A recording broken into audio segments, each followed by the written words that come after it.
मनसूबाबंदी नहीं कर पाए हैं वो ये है कि बहुत क्रिटिकली अगर हम देखें, बहुत क्रिटिकली, तो पब्लिक को समझाने के लिए एक रूलिंग पार्टी है और एक अपोजिशन पार्टी है पब्लिक को समझाने के लिए।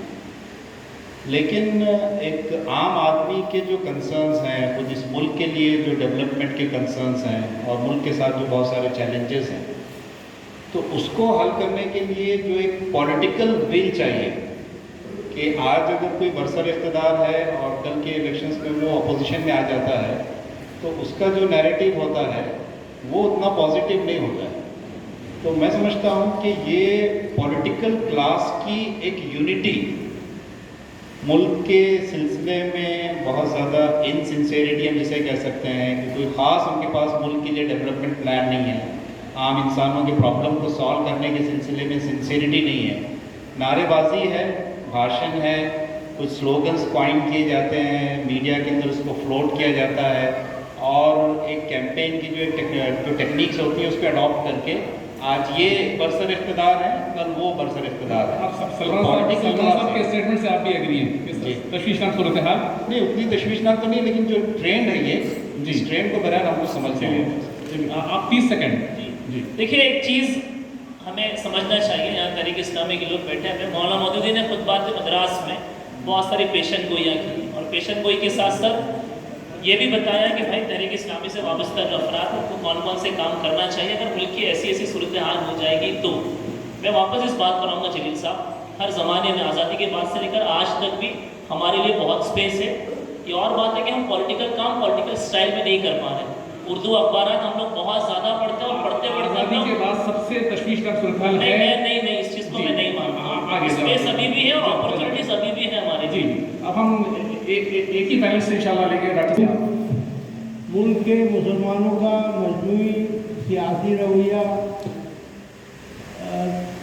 पहले उनको शऊर नहीं है, सियासी शऊर नहीं है मजमूई तौर पर मुसलमानों को। जी, मुसलमानों के जो सो कॉल्ड सियासी लीडर्स हैं, सियासी पार्टियों में जो है, उनको उम्मत की कोई फिक्र नहीं है और वो अपने ज़ाती मफादात के लिए पार्टियों से जुड़े हुए हैं।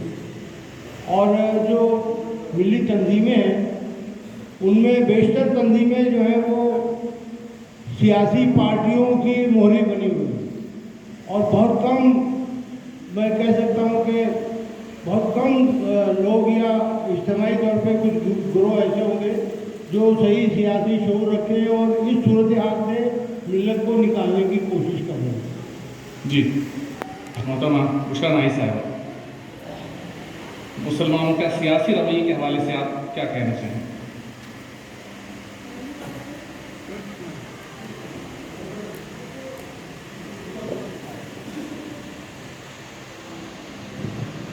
तशवीशनाक सूरत हाल के ताल्लुक से मेरा मानना है कि मुल्क की सूरत हाल तशवीशनाक है अभी मौजूदा सूरत हाल जो है, क्योंकि पहले अब तक जो है ओबीसी पर मजालिम किए जाते थे, उसको सिर्फ बुरा समझा जाता था, लेकिन अब इसको देशभक्ति के नाम पर ये मजालिम उठाए जा रहे हैं।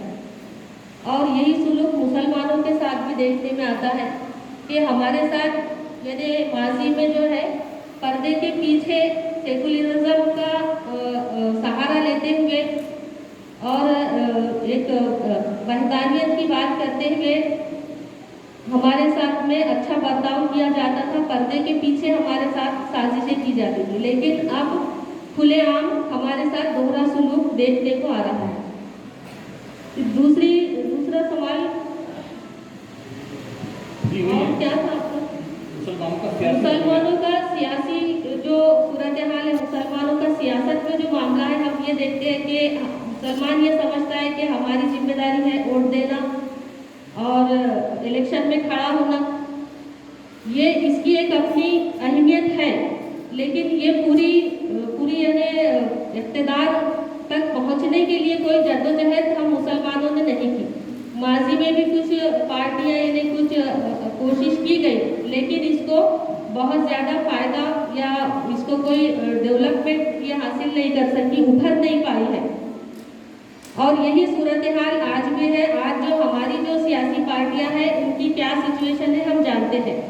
तो हम इक़्तिदार में यानी न मुल्क के यानी क़यादत के ताल्लुक से खुद हमारा रवैया क्या है, हम अंदरून में ही बटे हुए हैं, तो हम बैरून में भी लड़ने की ताकत अपने अंदर नहीं पाते हैं। तो इसीलिए हम एक सियासी वज़न मुल्क में नहीं रखते हैं। लेकिन इसके साथ एक पहलू ये भी है कि सिर्फ सियासत में वज़न रखना ही काफ़ी नहीं है। पड़ोसी ममालिक में सियासत में बहुत आगे है हमारे लोग, लेकिन इसके बावजूद भी इन्हें इक़्तिदार हासिल करने के लिए सियासत में वज़न रखना मुझे लगता है ज़रूरी नहीं। दीगर जो चीज़ें उसके ऊपर भी हमारी तवज्जो रहनी चाहिए।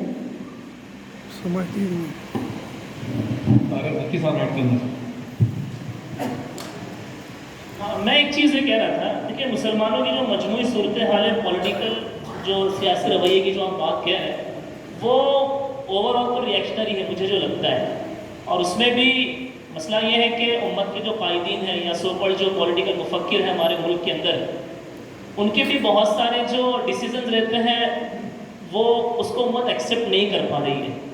और सेकंड थिंग, पूरे हिंदुस्तान का अगर आप सियासी पस मंज़र देखेंगे तो इट डिफर्स। साउथ में अलग मामला है, नॉर्थ में अलग मामला है, वेस्टर्न इंडिया में अलग मामला है। तो मैं जो चीज़ इससे समझाना चाह रहा हूँ वो ये है कि अगर आप देखेंगे इस मुल्क का जो इलेक्शन कमीशन है, 2600 रजिस्टर्ड पॉलिटिकल पार्टीज़ हैं हमारे मुल्क के अंदर। उसमें से बमुश्किल मुसलमानों की या मुस्लिम क़यादत वाली हार्डली 8 या 10 पॉलिटिकल पार्टीज़ हैं। कुछ साउथ में है, कुछ दिल्ली में है, एक तो हमारे महाराष्ट्र के अंदर है, हैदराबाद के अंदर है। डिवीजन सबसे ज़्यादा मेजॉरिटी कम्युनिटी में है। But the basic problem is that कि हमारे पास एक तो पॉलिटिकल मेजॉरिटी नहीं है, सेकेंड थिंग इस देश के लिए हमारे पास कुछ प्लान नहीं है जो हम लोगों के सामने रख सकें। That is the basic thing कि भाई इस मुल्क के लिए हमारे पास भी कुछ प्लान है, या इस मुल्क के लिए हम भी कुछ आइडिया रखते हैं, ये हम लोगों के सामने प्रेजेंट नहीं कर पा रहे। व्हाट आई बिलीव कि भाई वो अदाए दिल बरी हो के नवाज आशिकाना, जो दिलों को फतेह कर ले वही फातेह ज़माना। जी, तारिक ज़की साहब। नुक्ता ये मलहूज़ रहना होगा कि जहाँ पर समाज में एक से ज़्यादा सियासी सतह पर मुख्तलिफ नज़रियात जब होते हैं तो उनके दरमियान टसल होंगी और उसके नतीजे में फिर मसाइल भी पैदा होंगे, सूरत हाल तशवीशनाक भी होंगी, और फिर उसके मुताबिक हमें अपने सियासी अप्रोच को तैयार करने की भी ज़रूरत पड़ेगी। जी, ये अभी दूसरा सवाल से बात आ गई कि नहीं है, इसकी मैं एक दो मिसाल देता हूँ। इस बीजेपी सरकार को सबसे बड़ा सेटबैक अगर कोई हुआ है तो वो बंगाल का इलेक्शन है। और बंगाल के बारे में हर आदमी जानता है तो उसमें सबसे बड़ा रोल अगर किसी ने अदा किया है तो वो बंगाल का मुसलमान है। तो लीडरों की बात, दानिश्वरों की बात छोड़ दो, जहाँ तक आम मुसलमान का सवाल है वो जानता है कि मुझको किसको हराना है और कैसे हराना है, और वो हराता है। दूसरी एक और मिसाल देता हूँ मैं, उत्तर प्रदेश की मिसाल लीजिए। उत्तर प्रदेश में योगी जी ने पहले कहा 80-20 तक मामला पहुँच गया। पहला राउंड इलेक्शन हुआ, दूसरा होने वाला था, सबसे ज़्यादा मुस्लिम आबादी वाला इलाका था। योगी जी फरमाते हैं 80-20 का मतलब तो हमने किसी संप्रदाय या किसी मजहब, उनको मजहब बोलना नहीं आता, या किसी मत को बोलते, तो उसके खिलाफ नहीं था, यानी हमने मुसलमानों को 20% नहीं कहा था। ये बोलने की ज़रूरत पेश आई उनको, और जिस दिन उन्होंने ये बात कही उसके एक दिन पहले सहारनपुर में मोदी ने ये बात कही थी कि जो है वो मुस्लिम औरतें जो मजलूम जुल्म का शिकार है, हमें हमेशा उनके साथ रहे हैं। और उसके दूसरे दिन कानपुर में उन्होंने कहा कि मुस्लिम खवातीन ने तय कर लिया है कि 50% मुस्लिम खवातीन जो है वो खामोशी के साथ बीजेपी को वोट देने वाली है। आप ये सोचिए कि जिसको एक वोट नहीं मिलने वाला है मुसलमानों का, वो भी अगर ये बोलने पे मजबूर होता है माइक में, तो आप ये नहीं कह सकते कि ये कौम बेवजन। चलिए, मुझे एक कमेंट लेना पड़ेगा, मैं नहीं चाहता। जमीन साहब भी को कमेंट दें कि मुसलमानों की सियासी बेवजनी पसमानदगी को तस्लीम किया जा सकता है कि नहीं? देखिए, बहुत अगर कैलकुलेट वे में मुसलमानों ने जब भी इलेक्शंस के अंदर वोटिंग की है तो उन्होंने ट्रेंड को तो चेंज किया है, जिसको हमको तस्लीम करना होगा। जी, बहुत बूथ लेवल पर जाकर स्टडी की अगर उन्होंने, और बहुत टैक्टिकल वोटिंग अगर हमने की है तो वहाँ पर चेंजेस तो आए हैं, इसको तस्लीम करना चाहिए। तो मेरा कहने का मतलब यही है कि चैलेंजेस अपनी जगह पर है, तो चैलेंजेस की जो रियलिटी है और उसकी जो इंटेंसिटी है और उसमें जो प्रिपरेशन किया जा रहा है उसका अगर हम इन डेप्थ एनालिसिस नहीं करेंगे तो ये हमारे जो कैलकुलेशंस है वो कैलकुलेशंस फिर बिगड़ेंगे, तो उसमें परफेक्शन लाने के लिए अभी हमको और इन डेप्थ एनालिसिस जी असलम भाई साहब कुछ ऐड करना चाह रहे हैं जी। देखिए, सियासी शऊर या सियासी बेवजनी जो एक दूसरे के अपोजिट वर्ड्स हैं, वो उसका फैसला आप किसी इलेक्शन में किसी को हरा देने से क्यों करते हैं? आप 70 साल में मुसलमानों के सियासी शऊर की वजह से मुसलमान 70 साल पहले कहाँ खड़ा था और आज कहाँ खड़ा है? जो पार्टियाँ जीतती हैं मुल्क में या सूबों में, उनसे मुसलमान क्या हासिल कर पाता? आखिर ममता को जिता दिया बंगाल में, तो अब वहाँ के मुसलमान सबसे ज़्यादा पछड़े हुए मुसलमानों में, पूरे मुल्क के मुसलमानों में बंगाल का मुसलमान ज़्यादा पछड़ा हुआ। ममता कितना उसको बदलेगी? तो हमको अपने शऊर और अपने वोटिंग ताकत से ये हम अपने आप को कितना बदल सकें, अपनी कौम को कितना बदल सकें। हम 70 साल पहले जहाँ जिस पोजीशन में थे, क्या उससे बेहतर पोजीशन में या उससे ख़राब पोजीशन में, इसका जायज़ा लेके मेरा ख्याल है कि हम ख़राब पोजीशन में हैं और ये इलेक्शन में हराना वराना ये वक्ती बात है। जी मैं असल में सलीम साहब से जानना चाह रहा था, काफ़ी एक्सपीरियंस पर्सन है, कि सेक्युलरिज्म को मैं आज तक इंडियन सेक्युलरिज्म को समझ नहीं पाया। अगर सलीम साहब मुझे ये समझा दें या आप में से कोई समझा दे तो I will be very grateful.